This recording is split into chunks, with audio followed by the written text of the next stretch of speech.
So you're playing Cyberpunk 2077 and you want to make some eddies, right? Everybody wants to make some eddies. One of the best ways to make some additional coin is through data mining. And a lot of people struggle with how to decipher the combination that they have to insert so that they get the most out of the data mine. So let me show you the best approach that I found makes the most money when trying to approach data mine. Let's look at this particular data mine. So I'm in the middle of a mission, but I found out that there's this little data mine that I can connect to. So let's jack in and let's see what's going on here. Okay guys, so here we have the breach interface. And you can see on the right side that we have datamine 1, 2, and 3. Datamine 1 gives you the least amount of credits or the least amount of eddies. So that's not going to be the main focus, right? V2 gives you the medium amount of eddies and then V3 gives you a large amount of eddies. Usually, the V3 that has the large amount of eddies or euro dollars, the amount is bigger in there than the combination of V1 and V2. So really the main focus is at the very least get your V3 down and then see if we can fit V2 or V1 in the code to accompany the V3.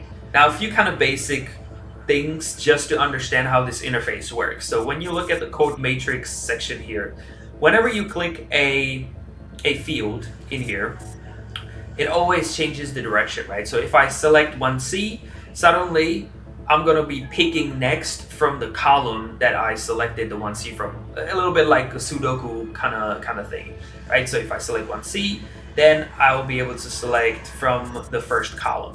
Basically, you have to keep in mind and kind of plan out where you're gonna be able to choose your next combination based on kind of this behavior in the matrix. The next thing that you want to look at, an important thing to know, is whenever you select a first option from either the V1 and V2 or V3. So let's take an example of V3, right? So let's say that I select E9. If I select E9 for the V3, what will happen, the V1 and the V2 will shift by one column. So basically then what will happen is 1C, 1C, and 5, will become one column. So that's kind of the next important thing that you guys need to understand. Breach timer here is 31.5 seconds, which is pretty irrelevant when you kind of predetermine exactly what you're going to be inserting, what kind of combination you're going to be putting in the buffer. However, if you want, I think there is a skill in the intelligence tree that allows you to increase the breach time remaining by like 20, 40, and 60%. But I don't think it's necessary because you have all this time to basically plan out exactly what you want to do. Now we have to plan out what we want to do here, right? Let's say, for example, that I start with E9. I start with E9. What will happen is the first and the second data mine will shift to the right, and I will have a column with 1C, 1C, and 5. In that case, I will have to select either 1C or 5 to be able to continue the data mine, right? But what will happen, it will already eliminate either V2 or V3 out of the question. Again, the main focus really here is to focus on V3 and V2. That will give you the biggest reward.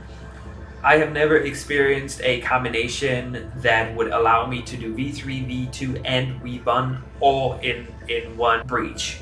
So really the focus is V3 and ideally V2. That doesn't work, then try to go V3 and V1. If that doesn't work, then just go V3. I mean, you'll still make decent amount of money, but don't try to screw yourself over by making it too difficult. So focus on V3, see if you can fit V2 in it or V1. If you can't, just go with V3. So with that being said, I think what we're gonna have to do, so we're picking from the first row. We don't have a choice. We have to pick either 1C or E9. But which column do we pick that 1C or E9 from matters, because that will determine where can we go next in the matrix. Let's think about what's gonna happen in the sequence when we press it, right? So if we press E9, then we're gonna have 1C and 5 in one column.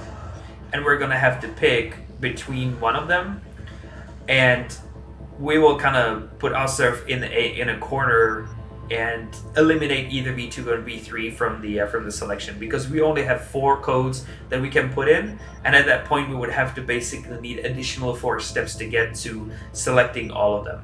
So what we'll have to do is actually start with 1C.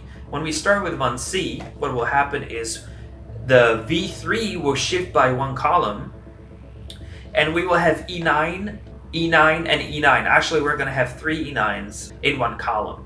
So when we then select E9 from the matrix, it will lock in both of those because they're in the same column. And then we will only have 5, 5, and 1C from the V3 to select, which gives us our 4 sequences in the buffer. So now we just need to find that combination 1C, E9, 5, 5, and 1C in the matrix here and see, how we can get to it. So we're gonna have to start with 1C. So we have 3 in this particular row. So which one do we have to go with, right? That's the question. We start with 1C here. If we start with 1C in the column 1, there is no E9 in the column, so we would basically be screwed. So the first column is out of question. Column 3, if we select this 1C, we have E9 here in this in the 4th position in that column, so that would actually work. If we then select the E9, we then are selecting from the row, and the next one we need is 5, 5. So do we have 5, 5 in that row? Yes, we do, right here, right? So we have 5, 5, and then again the direction changes to vertical. So what is the last thing that we need in that code? We got 1C, we got E9, we have 5, 5, and then we just need 1C again. So 1C we have either here or here. So we have 2 1Cs that we can technically select, which both of them will work just fine. So that should be our combination, right? So we go 1C in the 3rd column, then E9 in the 4th row, then 5, 5 in the 4th column, and then 1C in the 1st row or in the last row. And now that you have everything planned out, it doesn't matter that we have 31 seconds on the clock. We basically just click that combination that we just predetermined and, see what happens.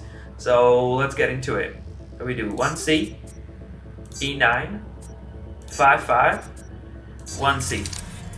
There you go. And you see that I just got 1100 eddies.